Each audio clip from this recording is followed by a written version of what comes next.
Kompas Petang kami lanjutkan, saudara. Polisi menetapkan 13 tersangka dalam kasus kekerasan anak di Daycare Little Aresia, Kota Yogyakarta. Di antaranya adalah kepala yayasan dan pengasuh anak Daycare Little Aresia.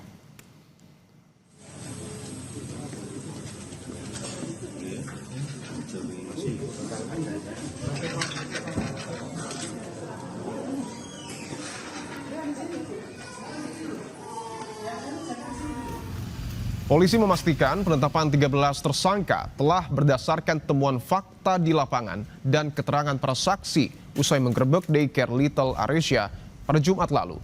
Polisi menahan 30 orang dan 13 diantaranya ditetapkan sebagai tersangka. Polisi terus melanjutkan penyelidikan kasus ini sehingga masih terbuka kemungkinan tersangka bertambah.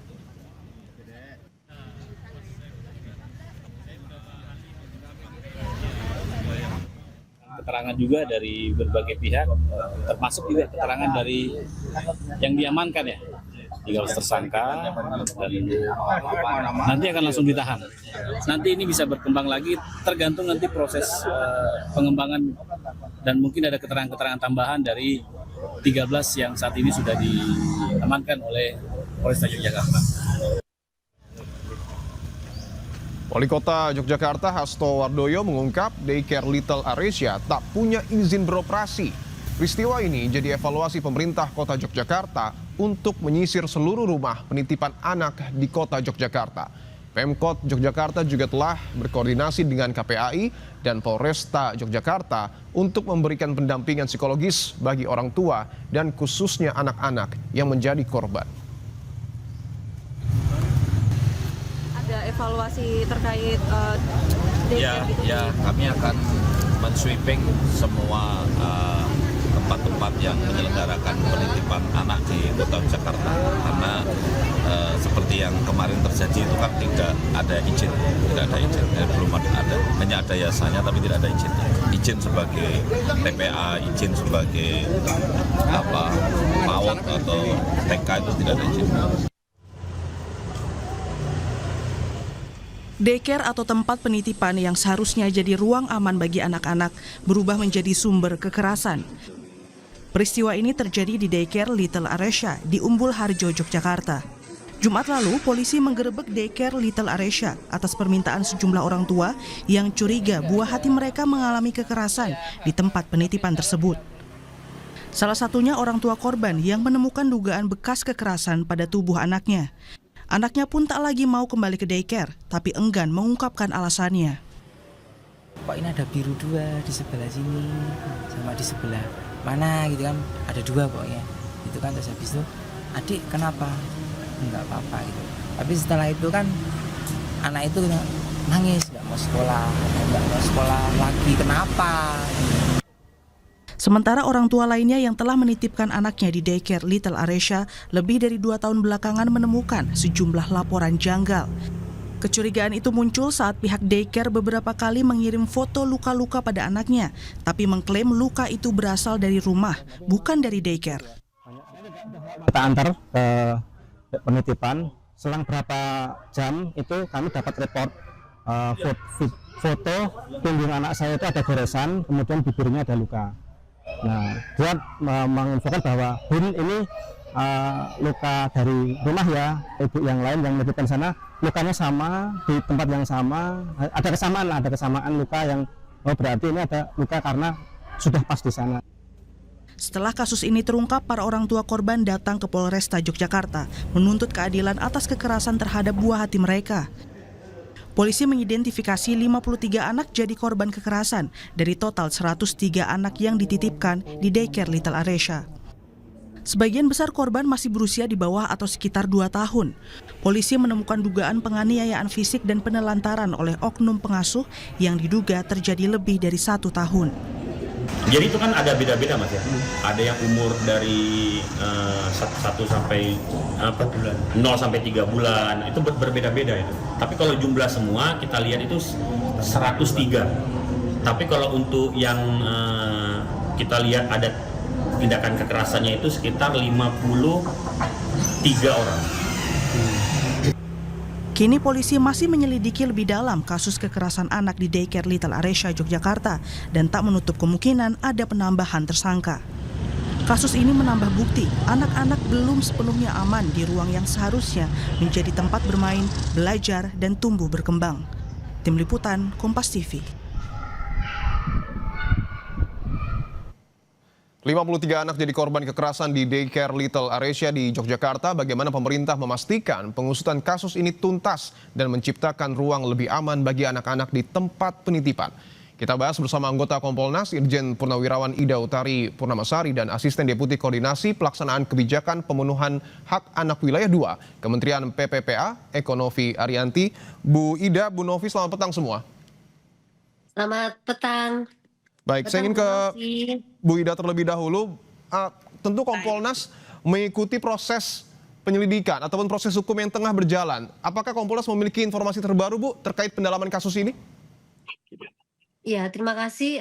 Yang pertama, kami prihatin ya kondisi ini dan beberapa kali terulang bahwa anak ini harusnya aman di tempat penitipan dan juga aman di rumah, ternyata pada saat ini tidak. Ini menjadi PR kita. Kompolnas sedang berproses mendalami terus progres penyidikannya dan sudah berkoordinasi dengan Polres Semarang, Polres Yogyakarta untuk bagaimana penanganan ini. Tentu saja saya terima kasih kepada Polresta Jogja yang sudah cepat juga untuk melakukan tindakan setelah adanya laporan dari orang tua dan kemudian segera menindaklanjuti.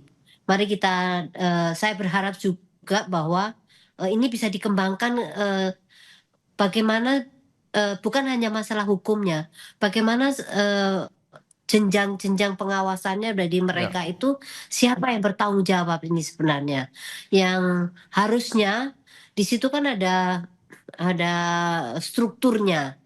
Di struktur itulah yang harusnya menjadi ada penanggung jawabnya secara bertahap. Berjenjang Siapa yang ya? harus mengerjakan gimana, siapa bertanggung jawab. Ya, berjenjang. Itu yang perlu dilakukan.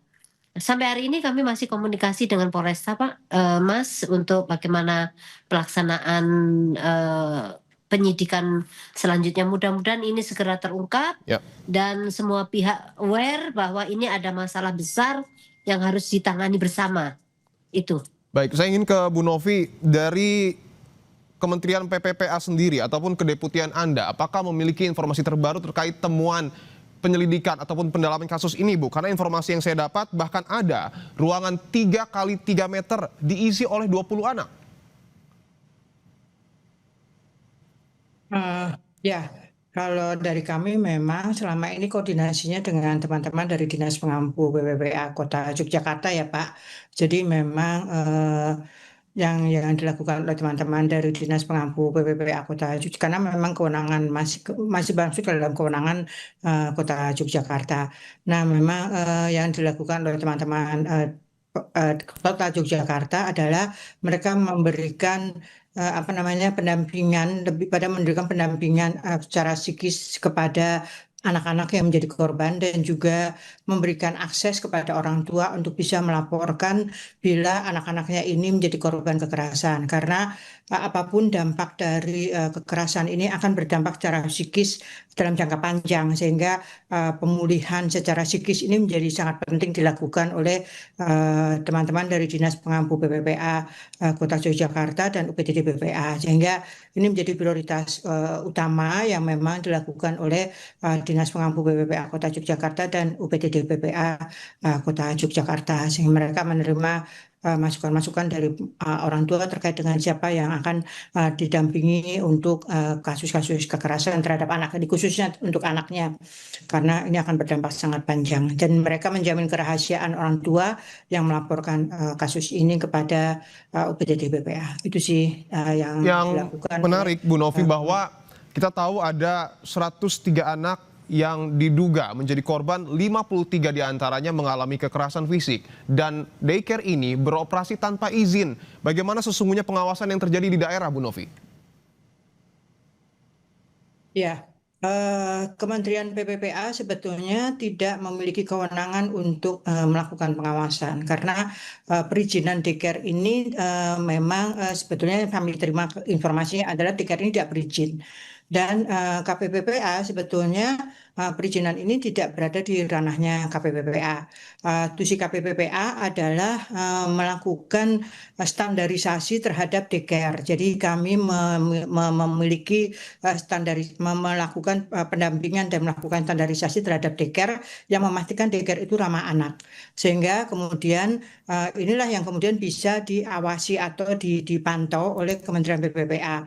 Kalau yang Little Aresia ini kan tidak melalui kami, Mas, terkait dengan standarnya, sehingga kami juga tidak mengetahui proses-proses mereka kemudian melaksanakan layanan-layanan terkait dengan pengasuhan anak yang ada di daycare tersebut. Nah, inilah yang memang menjadi sebetulnya perlu koordinasi lintas sektor sih. Ya, saya ingin tanyakan lagi Bu Novi bahwa tadi ada semacam standarisasi yang kemudian menjadi fokus ya dari Kedeputian Bu Novi, tentunya dari koordinasi pelaksanaan kebijakan pemenuhan hak anak wilayah 2. Tapi pertanyaannya ketika melakukan ataupun menilai standarisasi, apakah di Yogyakarta pernah ditemukan kasus seperti ini, Bu Novi? Sepanjang kami melakukan proses standarisasi untuk Kota Yogyakarta, ini kami tidak menemukan. Jadi juga dengan daycare yang kami standarkan, itu kami tidak menemukan kasus kekerasan. Terkait dengan daycare yang sudah kami standarkan ya. Tadi ada banyak daycare yang sudah kami standarkan dan ini tidak menemukan kasus kekerasan terhadap anak di daycare tersebut. Karena di dalam daycare itu salah satu yang menjadi penting adalah fakta integritas untuk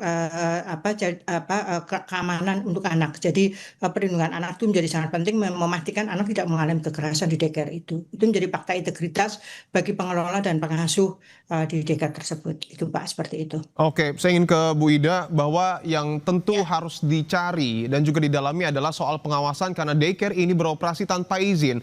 Menurut Kompolnas sendiri, siapa sesungguhnya pihak yang paling bertanggung jawab atas operasional dari daycare Little Aresia? Ya, dari penyidikan yang dilakukan oleh Polresta, maka sudah dilakukan pemeriksaan terhadap para pihak, diantaranya adalah yang melaporkan, yaitu pelapor. Ada pelapor yang sudah menyampaikan bahwa anaknya kok diduga ada kekerasan. Kemudian yang diperiksa juga adalah semua yang ada di daycare itu. Tentu saja nanti perannya akan dipilah-pilah oleh Polresta. Yang langsung melakukan kekerasan tentu saja beda dengan mereka yang harus bertanggung jawab seperti itu. Tapi dari segi kelembagaan, Bu, siapa yang lembaga mana yang sesungguhnya harus bertanggung jawab ataupun mengawasi operasional dari sebuah daycare? Ya, kalau ketentuannya sih memang Polri tidak melihat itu. Jadi lebih fokus kepada bagaimana pelaksanaan dari penyidikan ini. Sudah sesuai belum? Kemudian ada mana para pihak yang lebih bertanggung jawab terhadap kasus ini. Nah, yang saya maksudkan adalah kalau siapa yang bertanggung jawab untuk perizinannya, tentu saja mungkin dari pemerintah daerah setempat yang harusnya mengevaluasi ini. Dan ini pembelajaran bagi seluruh Indonesia. Pembelajaran bagi seluruh Indonesia. Untuk pencegahannya harusnya orang-orang yang akan menitipkan putra-putrinya itu menanyakan dulu legalitasnya. Legalitas dari daycare ini. Kemudian kalau mereka sudah mendapatkan legalitasnya, baru mereka kemudian mengecek kembali ke dinas terkait siapa yang memberikan perizinan. Jadi tidak semata-mata karena memang butuh kemudian ditaruh di Little Aresia ini seperti Little Aresia.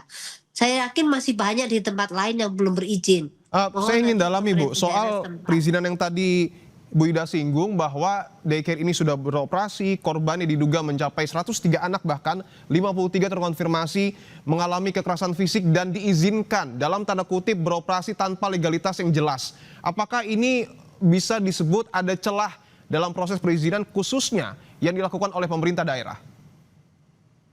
Saya pikir untuk urusan perizinan memang bukan di ranahnya Polri ya, tapi masih ada di ranahnya pemerintah daerah setempat. Tapi yang kami soroti adalah bagaimana kekerasan yang dilakukan terhadap anak ini, sehingga Polri menerapkannya melalui perlindungan anak, Undang-Undang Perlindungan Anak. Jadi ini fokusnya Polri di sana.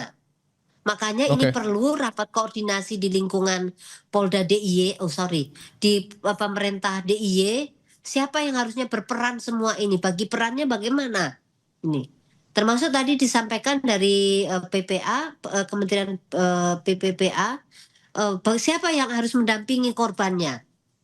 Anak-anak ini akan trauma terus, maka siapa yang Ya. bertanggung jawab di situ? Ya. Nah, bagi perannya di situ Polri harus fokus kepada penegakan hukumnya, sehingga ini bisa dilakukan dengan cepat, bisa dilakukan pemeriksaan ini dan sudah ada bukti-bukti semuanya.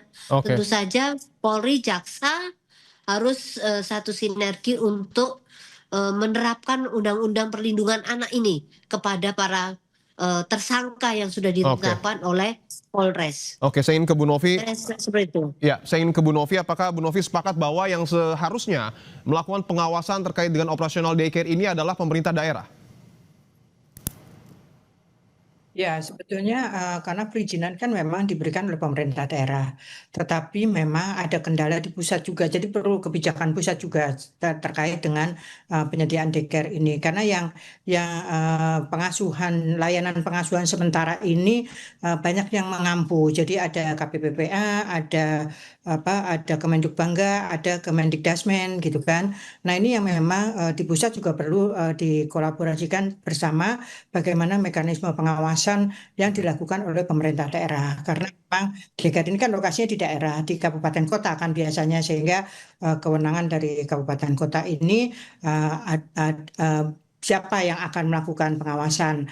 Kalau misalnya seperti di DKI itu kan ada perizinannya melalui satu pintu gitu, PT pelayanan satu pintu. Nah, Ya. siapa ini yang akan melakukan perizinan pengawasan itu melalui dinas yang terkait dengan itu. Tapi memang mekanisme koordinasi harus dilakukan di pusat, karena layanan pengasuhan sementara ini ada beberapa kementerian lembaga yang mengampu seperti itu. Secara spesifik, Bu Sehingga Novi mekanisme mungkin bisa pengawasan digarisbawahi lagi, apa yang kemudian akan didorong oleh Kementerian PPPA terkait dengan peristiwa ini setelah kasus ini terjadi?